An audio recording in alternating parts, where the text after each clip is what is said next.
what's a cheap phone to you? $200, $300, maybe $400? Well, Apple calls this a cheap phone. It costs $600. So today, we're talking about Apple's idea of cheap iPhones. Now, most people assume Apple's idea of a budget iPhone started with the SE line, but Apple actually tried going cheap long before the SE ever existed. Let's rewind. iPhone 5C. In 2013, Apple introduced the iPhone 5C. Plastic back, bright colors, a friendlier vibe. Apple said the C stood for color, but here's the problem. It launched at $549. In classic Apple fashion, that was just $100 less than the flagship 5S. So for the first time, Apple asked consumers to do something strange. Pay almost flagship money for a phone that felt cheaper. And people noticed. Apple fans didn't want plastic, budget buyers didn't want Apple prices. So it became widely known as the worst iPhone in history by many. Too expensive to be budget, too cheap looking to be premium. And Apple learned a very important lesson here. Looking cheap damages the brand more than charging more. So Apple quietly moved on. The iPhone SE, first gen. A few years later, Apple tried a different approach. Instead of making a phone look cheap, they made it look old. The first iPhone SE reused the iPhone 5S body, but packed a modern chip inside. Performance was excellent, the price was lower, and surprisingly, people loved it.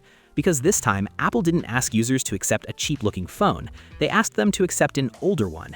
And that worked. But here's the catch.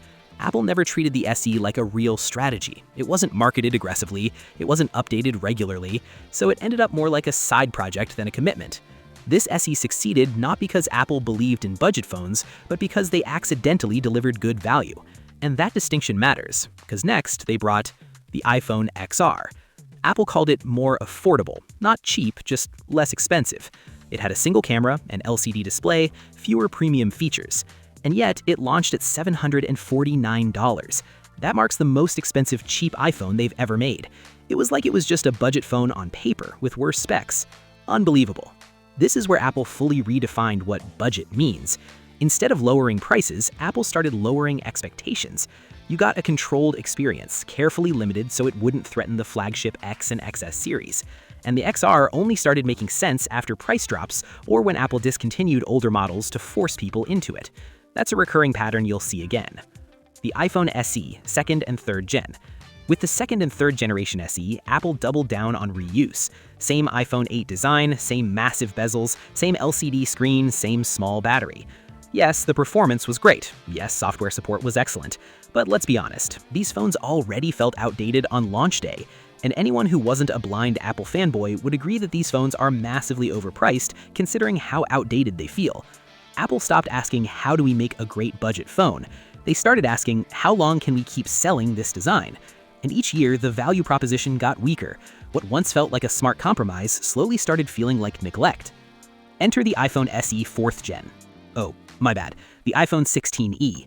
Basically, in 2025, Apple replaced the SE with something new. And on paper, this looks like Apple finally listened. Bigger OLED display, Face ID, modern design, a powerful A18 chip, good battery life, and USB-C, with Apple Intelligence support. From a technical standpoint, it's a solid phone. But now comes the part Apple never escapes, the price, $599.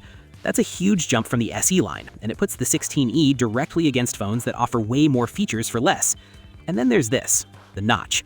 When even Apple's own lineup has moved on, this thing still has a big notch in 2026. The same goes for what's missing.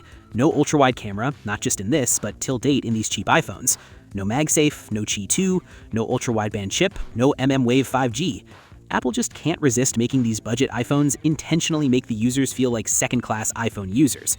And here's the uncomfortable truth.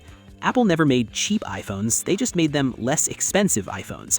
And those are two very different things. Every budget iPhone exists to protect the flagship, not to compete with the market. That's why compromises are always visible. That's why prices never undercut rivals. That's why budget iPhones always feel like they're missing too much, because they are. Apple is good at engineering, but not good at pricing, since the start.